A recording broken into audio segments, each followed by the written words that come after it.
des questions dures sont posées.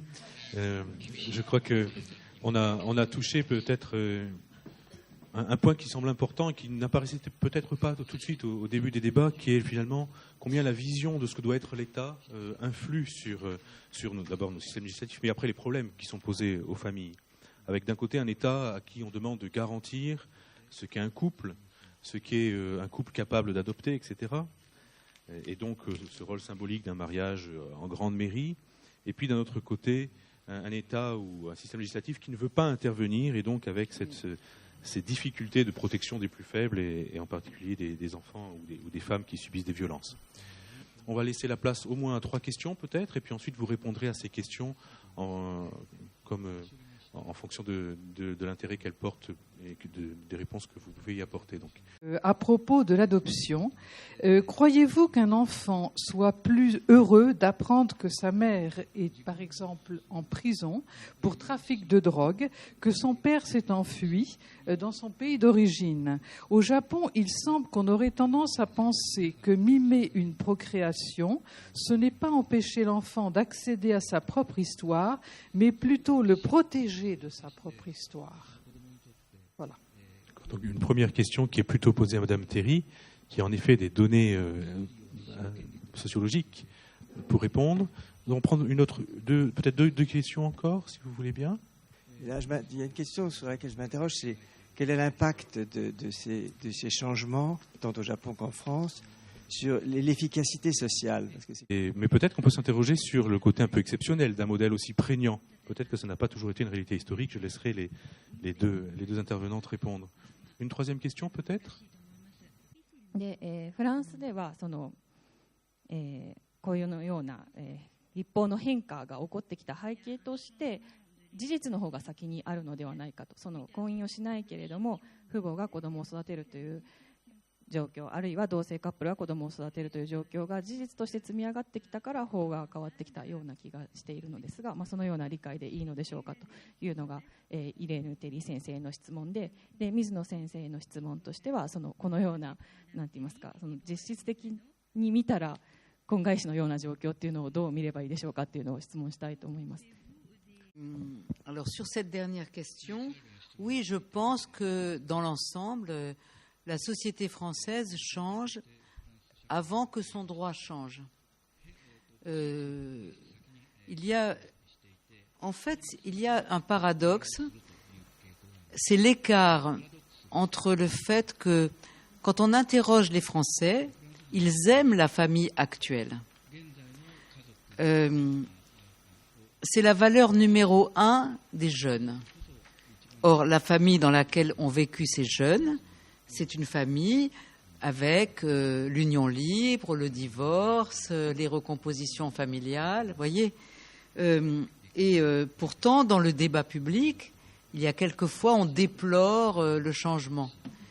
Or, je crois qu'il y a un écart entre le débat des politiques et le débat de la société. Par exemple, un élément qui est très important dans les familles actuelles, c'est cette évolution vers plus d'authenticité, qui est quelquefois difficile.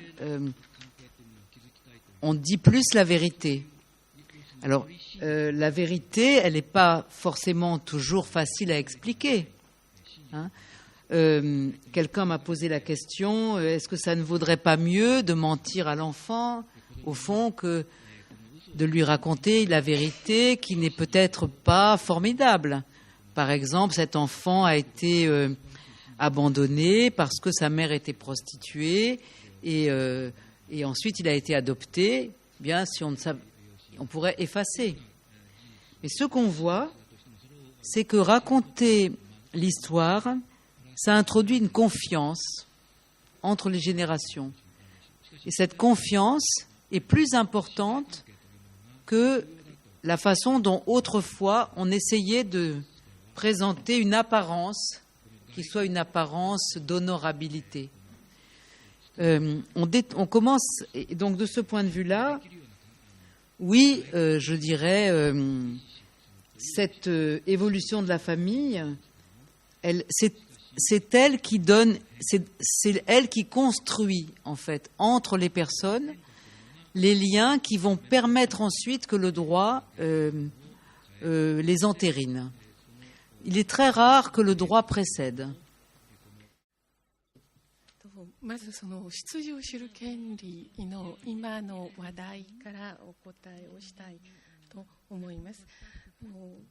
日本から見ますと婚姻制度にしても親子法についてもテリー先生が批判される部分と違う部分で、とても実質的に弱者を守っている部分があるように思うのです。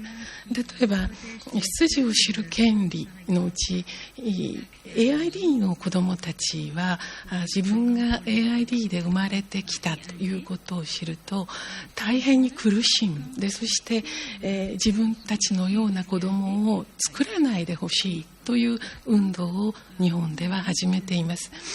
でそして日本では DNA 鑑定は自由に行われます。一方フランスを見ますと、フランスでは親子関係の鑑定は刑事罰をもって禁止されています。裁判所の命令があるときしか認められません。そして、親子関係が例えば身分占有という形で一定の年限続いていると、それが DNA 上は違う親子であったとしても、その子どもの身分は民法典によって守られています。日本にはそういう保護はないのです。そして、婚姻のところですが、婚姻についてもテリー先生はやはりフランスの中ではナポレオン法典が非常に支配の体系であったと言われるわけですが、それはそれ確かにそうなんでしょうが、日本から見るとまた違って見えてくる。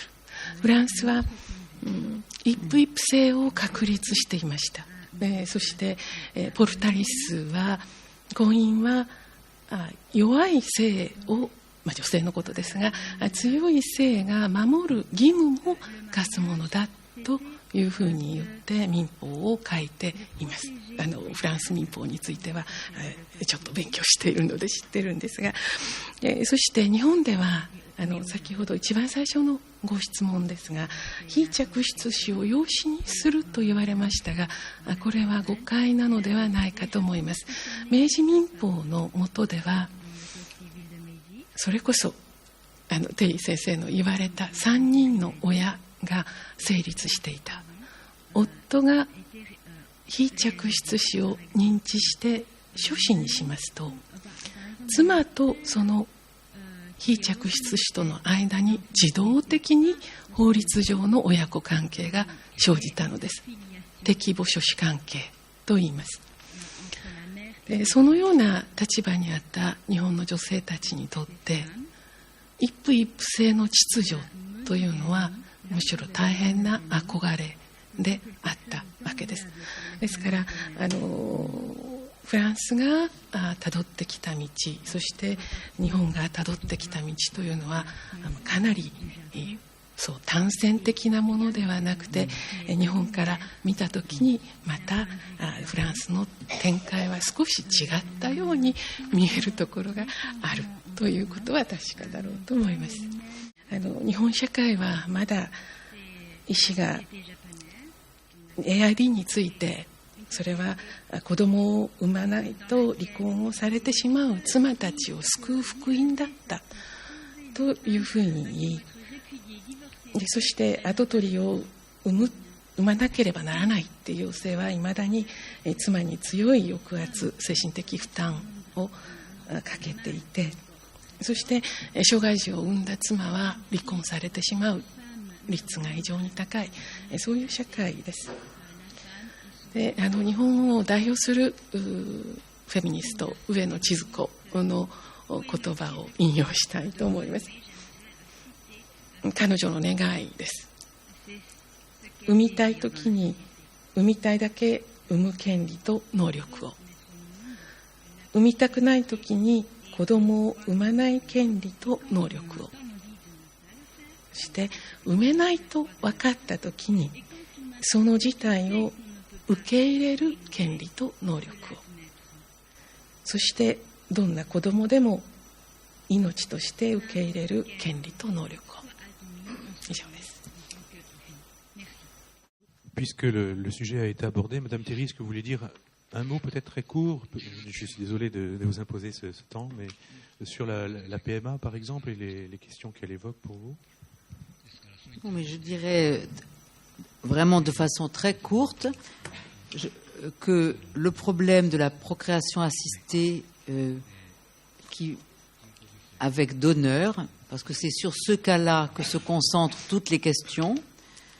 Le problème, c'est qu'on organise depuis maintenant un demi-siècle une nouvelle façon de mettre des enfants au monde par la coopération de 3 personnes, quelquefois 4,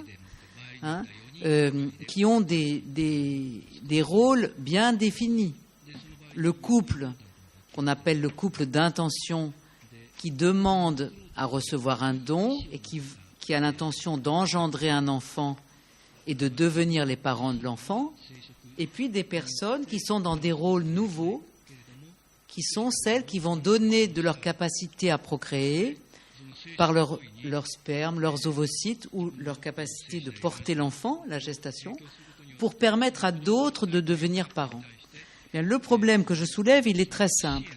Pourquoi une société qui organise cela depuis un demi-siècle ne l'assume pas? Pourquoi elle le fait et elle le cache? Pourquoi elle le cache comme si c'était honteux, comme si on ne pouvait pas dire « Eh bien voilà ». Alors, on a évolué sur l'adoption. Autrefois, l'adoption, on la cachait. Maintenant, on ne la cache plus en France. On n'a plus l'idée qu'on ne peut pas dire à un enfant qu'il a été adopté. Tout le monde le dit. Il y a une évolution des pays qui vont vers l'idée « assumons ces engendrements avec tiers donneur qui font partie de notre horizon et garantissons à chacun sa place ». On n'est pas obligé de... C'est ce qu'ont fait les Anglais, par exemple. Et donc, il me semble que si on se posait cette question, à ce moment-là, le problème que j'ai soulevé sur l'homoparentalité n'existerait plus. Puisque c'est bien parce qu'on maquille ces engendrements à 3 en procréation à 2 qu'on dit mais 2 femmes ne peuvent pas procréer ensemble. D'accord, mais elles n'ont jamais prétendu qu'elles pouvaient le faire. Par contre, elles peuvent, avec l'aide d'un donneur de sperme, faire naître un enfant. Vous voyez ? Donc, je crois que, en fait, ce que j'ai essayé de dire dans cette conférence, c'est que j'ai été très frappée, à travers le mariage, à travers la filiation, que l'homosexualité est une sorte de révélateur. Ça révèle un certain état du droit du mariage, du sens du mariage. Ça a révélé, par exemple, pour le mariage, cette importance symbolique. J'ai l'impression qu'il n'y a pas la même chose au Japon. Enfin, si j'ai bien compris, il n'y aurait pas les mêmes attentes à l'égard du mariage, parce qu'avec l'adoption du conjoint, on s'en sort. Mais en France, on voulait la reconnaissance symbolique, c'est sûr.